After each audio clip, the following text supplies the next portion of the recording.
So if you remember, these are the deities which are given in the introduction to the D10 chart and how to read it in the first video in the playlist. You can look it up. But just to recap, the deities are the archetypes of energies which a person will have, which they bring to the profession in the D10 chart. Now, mind you, these deities or these archetypes are only meant for D10 chart, not so much for D1 chart. Okay, forget the natal chart for the time being. Only the Shamsha, the 10th divisional chart.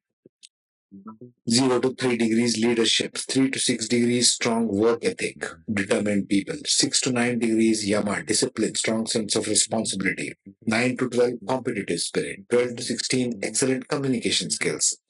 Other things are mentioned, I'm quickly recapping. 15 to 18 degrees, they are very dynamic and flexible, quickest to adapt.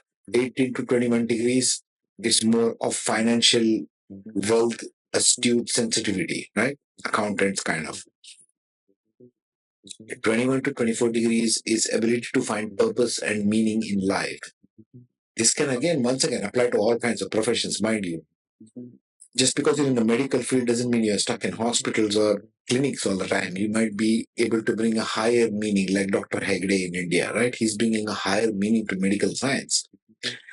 24 to 27 degrees is intellectual capability and innovative thinking. 27 to 30 degrees is stability and long lasting success. So, mind you, all of these 3 degrees and 10 divisions in the D10 chart, in the career chart, are very important to consider. So, any planet or point in those particular degrees will have a propensity, will have a drive in that particular direction. That's all it means. It will have that quality. Okay. This is very crucial to understand.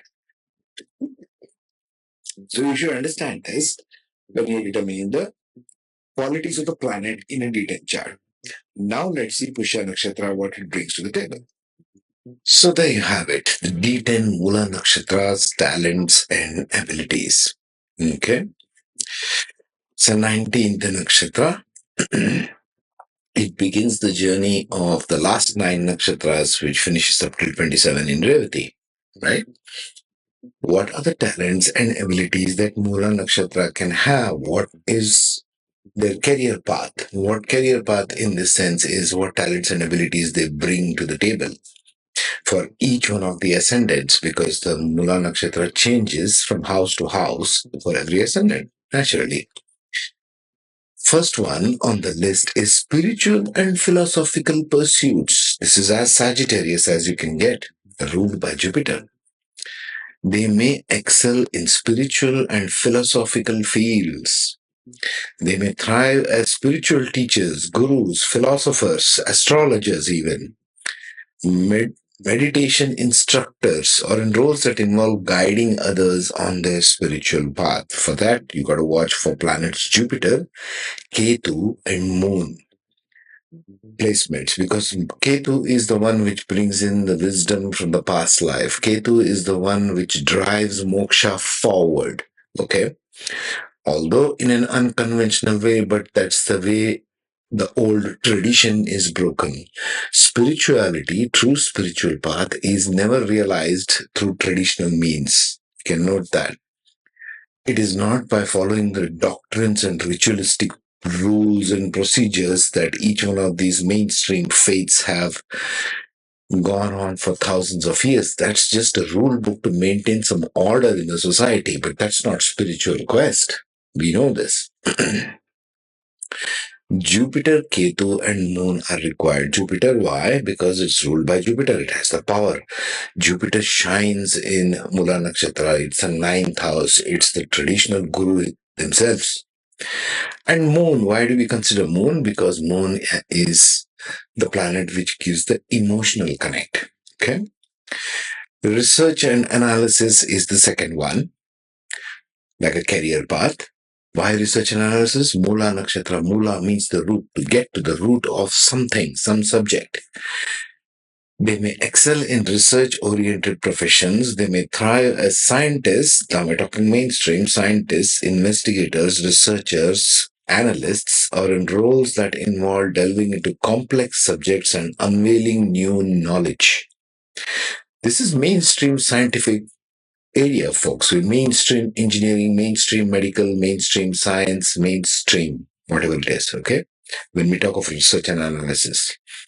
In this case, we need to look for Jupiter, Mercury, and Rahu's placement. Why? Because Rahu is good for the research oriented.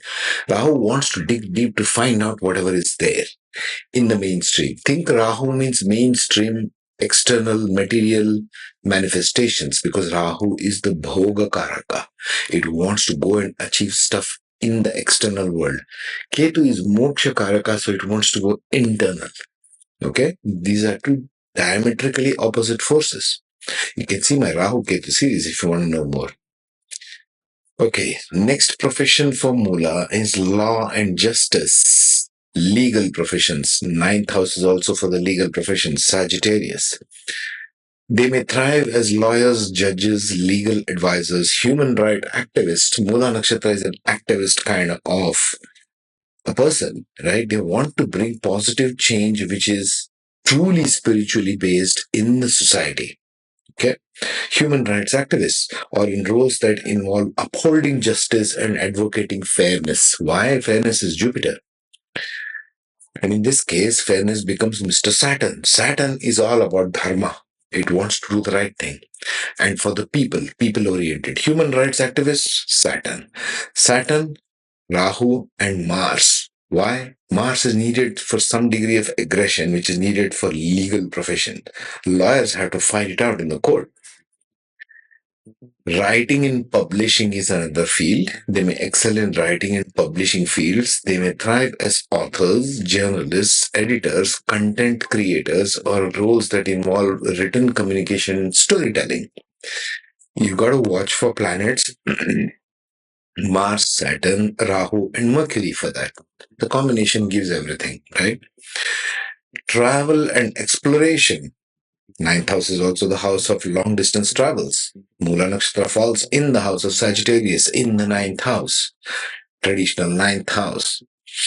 They may excel in professions that involve exploration and adventure, right? They may thrive as travel writers, tour judges, vlogs. These days, vlogs is a big thing. Adventurers, photographers, or in roles that allow them to discover and share new horizons. These are the travelers of our world, right? And the profession, travel guides, vloggers who go around the world shooting, bringing us lovely pictures, lovely videos, posting on YouTube. We know so many of them. Last one is healing and alternative medicine. By the way, for travel and exploration, you got to look for planets Jupiter, Venus, and Moon.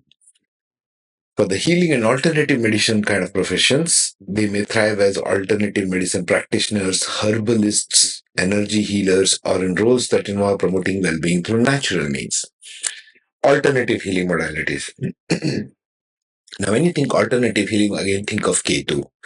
Ketu in the houses of healing, especially if it's in sixth house, fifth house, okay, eighth house or 12th house, it becomes a very healing, alternative healing modality kind of a profession.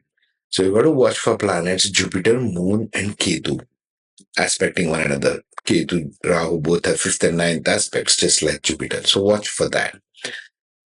Now let us see how this plays according to the ascendant nakshatra, each one of the Moola nakshatras. Okay. For the Aries ascendant, Moola nakshatra falls in the traditional ninth house, as you see, right? House of travels, working, etc. So it can be any one of these professions, but let's see the ascendant. Aries ascendant has three nakshatras: Ashwini, Bharani, and Kritika. So you see there. Ashwini is more of a leadership kind of a thing. Law and justice comes to mind. They can become law and justice relating kind of professions. Bharani is also legal profession. Yes, definitely. Research and analysis. Yes, definitely also Bharani's principle because Moola is now falling in the ninth house. Kritika Nakshatra is more like a management guy, but it can also become healing and alternative medicine because Kritika loves to cut. It can become like acupuncturist also. Yeah.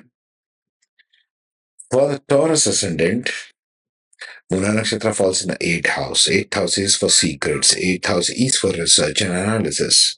Eighth house can also be for healing and alternative medicine. So let's go back to the ascendant for some guidelines.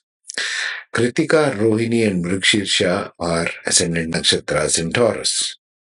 For a detailed chart, always pay attention to the deities also, by the way. For Kritika, it might be more like healing and alternative medicine. Yeah. Research and analysis, yes, Kritika is very discerning kind of nakshatra. It can be also spiritual and philosophical pursuits, research and analysis. Not so much spiritual philosophical pursuits, more of research and analysis. Rohini, it will be more like travel and exploration because eighth house is the house of change, house of movement.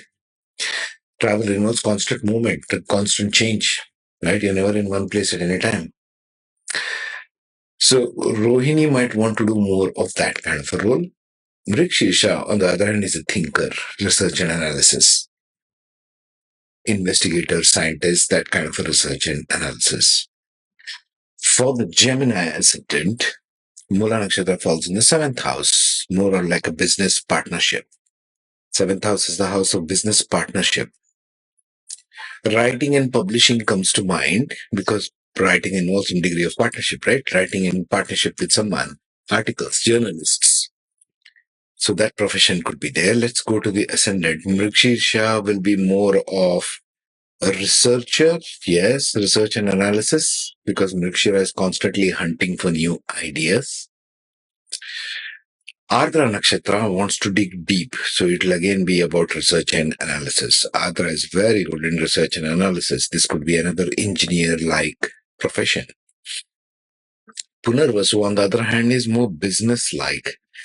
Travel and exploration comes to mind if Moola Nakshatra is there, because business, like a tourism industry, okay, tours and travels, that kind of a thing, package tours, travels these days, especially post the pandemic, it's a big thing, business. For the Cancer ascendant, Moola falls in the sixth house. Sixth house is a house of dates, it's a house of disease, it's a house of legal fights and battles. Do you see that here? Of course. We see law and justice, legal professions might be good there. Writing and publishing, so, not so much. Travel and exploration, possible. It requires constant movement. It's a house of daily work. Healing and Ayurvedic medicine, alternative medicine, like Ayurveda, also possible. Let's go to the ascendants. Punarvasu, Pushya, and Ashlesha. So if those are the ascendants possibilities in a Cancer, for Punarvasu, it might be more like law and justice. Punarvasu is driven by Jupiter. And this being a ruler of Jupiter, there's a strong possibility these people might become lawyers and legal advisors, kind of. They may even go into research in Pushya, especially in Ashlesha, sorry. In Ashlesha, it will become digging deep and in like more or less the same theme as Moola, going deeply into a subject. So it will be research and analysis. These people might become scientists, researchers, analysts of different kinds. In Pushya Nakshatra, it is more like teaching. So it might be about writing and publishing, editors, content creators, journalists, that kind of a profession, because that also involves daily work. For a Leo ascendant in D10, Moola Nakshatra falls in the fifth house, as you can see there, of creativity, creative intelligence, speculative markets, that kind of a thing. But Moola is not interested in any of these things. Moola in the fifth house becomes all about digging deep. Research and analysis comes to mind. Research requires a lot of intelligence. See Jupiter, Mercury, and Rahu. So it requires a lot of intelligence. But let's go to the ascendants for some help. Magha Nakshatra, Purva Falguni, and Uttra Falguni. Purva Falguni and Uttra Falguni will have somewhat similar characteristics. All Purva and Uttra series do. So Purva Falguni, Uttra Falguni might be more into travel and exploration. Fifth house also loves to travel, romantic in nature, love, romance, that's also a thing. Travel is basically a romantic profession, right?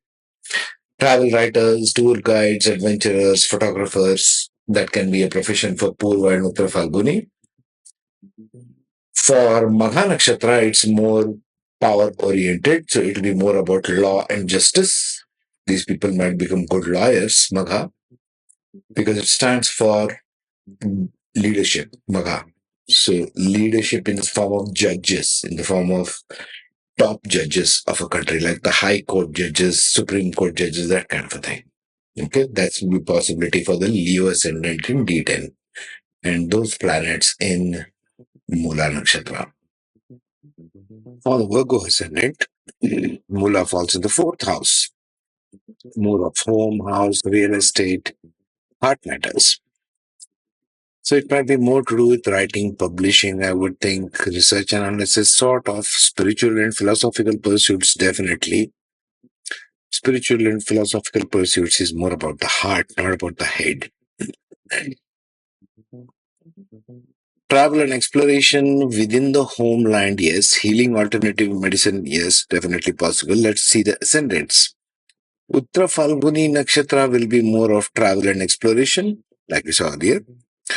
Hasta Nakshatra has to do with more with writing and publishing, the hand, right? Writing and publishing involves the hand, even metaphorically speaking, even if you type. Authors, journalists, editors, content creators, that sort of a thing. For Hasta. For Chitra, it'll be more of what would we put at Chitra and Moola? Writing, research and analysis comes to mind. Investigators, scientists, right? Scientists is more of a thing. For Chitra Nakshatra, that's for the Virgo ascendant in D10. For the Libra ascendant, Moola falls in the third house. Third house is a little aggressive house. It's a house of competition. Mars shines there. But Moola is all about researching and analysis. So research analysis first comes to mind. Let's see the ascendants. Chitra, Swati, and Vishakha. Vishakha will be more of law and justice. I would think law and justice, legal professionals. Swati is very individualistic, so it will be a research and analysis because research and analysis, if you think about it, does involve some degree of unique individual perspective and a brilliant mind, both of which Swati has. Chitra, on the other hand, would be softer ones, travel professions, travel writers, tour guides. Third house is anyway the house of short travels, like ninth house is the house of long distance travels. For the Scorpio ascendant, now Mula came in the second house of wealth, earning wealth, of a value system. Let's see the ascendants of Scorpio, Vishakha, Anuradha, and Jyeshtha. Vishakha would be more like legal and law and justice, legal professions, lawyers, judges. Even Jyeshtha would be legal professions very strongly, making your money, making your wealth through legal professions, because second house is the house of wealth. Research and analysis also can be there, but that is more of Anuradha. Writing and publishing can also be Anuradha because speech, this second house is the house of speech. So they might be good talkers, podcasters, emotional connect, like Larry King, right? He was very popular because he could make a emotional connect with people, with his hosts, with his guests. He was the host. And I'm still not out of sleep. Okay, so that was Scorpio ascendant. Let's see the next guy, Sagittarius, in the ascendant itself. For the Sagittarius ascendant in D10, Namula lands in the ascendant itself. So all these professions are possible. No matter which profession you take, you will bring 80% or more of these talents and abilities in your profession. You may be an engineer, doctor, lawyer, you may be a travel guide, research analyst, you may be a writer, journalist, right? You may be an adventurer, photographer, you may be a healer, healing practitioner, etc. But you will bring these talents of Mula. Okay, so you got to look for these planets and points placement in the other nakshatras, probably in the other houses, and come to a sort of a consensus opinion on things before you take a call. Okay. For the Capricorn ascendant, now Mula has gone in the 12th house. So what are the possibilities? Now we have different ascendants. Uttarashada, Shravana and Dhanishta. Uttarashada is more of victory, legal professions. Legal professions abroad, international law, could be one of them because 12th house is the house of abroad. Shravana is more of a teacher, so it might be more about writing and publishing, more about novel writers, somebody who works in the background, somebody who goes away, far away in lonely places and sits and write. All these are 12th house aspects, going away in the isolated places. Writers do that. Fiction writers, non-fiction writers. Moola might be more into research and analysis kind of topics, maybe digging into controversies, digging into conspiracy theories. These days, that's a big thing. Okay. While Dhanishta is more about music, dance, talents, drama. But in this case, Dhanishta might become a spiritual teacher, a guru, because 12th house is the house of spirituality also. Okay. For the D10 Aquarius ascendant, we have Dhanishta. Again, it goes into the 11th house, so it's more about collective social media, collective energy, community, all kind of community work, gains from the speculation stock market, which is fifth house, but now it is coming to the 11th house, more of community, social network. So it's not so much about spirituality now, but Moola wants to do research and analysis for the collective. Let's see the ascendants. Dhanishta will do that. Shatvisha will definitely do research and analysis, maybe even writing and publishing, but like a journalism for newspapers, because that's a mass media. These days, websites. These days, YouTube. For Purva Bhadrapada, it might be more of travel and exploration. It could also be, no, it can't be healing and alternative because it's one on one, right? 11th house is the group energy, so no, that will not figure in. Travel and exploration, yes, like a tour guide, tourism, travel and tourism industry might be one of their thing. Okay. For the Piscean ascendant, we have Uttara Bhadrapada, Revati, and Purva Bhadrapada. Uttara Bhadrapada and Purva will both probably in Moola Nakshatra, which happens to be 10th house, now becomes very important because it's the 10th house is the house of karma, is the house of career. They could become more of lawyers in this case. Uttara Bhadrapada and Purva Bhadrapada could become lawyers, yes. Not so much about writing, more about travel and exploration could be another one of their forte there. If the planets are in Moola Nakshatra. For Revati, it might be more of healing and alternative medicines. You got to look for Jupiter, Moon, and Ketu for that, like we discussed earlier. It could also be research and analysis. Revati is not so much interested in research and analysis. No, it could be more of healing and alternative medicine there. So let's wrap this up. You got to look for planets and points. Start with the ascendant angle. Remember the angle of deities we spoke of. Angle is very important. The 3 to C, 0 to 3, 3 to 6, 6 to 9, all those angle and the governing archetypes. That's important. Then you got to look at the cusp of that ascendant, whichever planet and point is nearest. And then you got to look at that nakshatra, because I'm making all the 27, just go through any one of them and then try to figure out what is the governing direction of your career. Okay. Next one after this, after Moola, comes Purva Ashada. Let's discuss that next. Meanwhile, take care, be safe.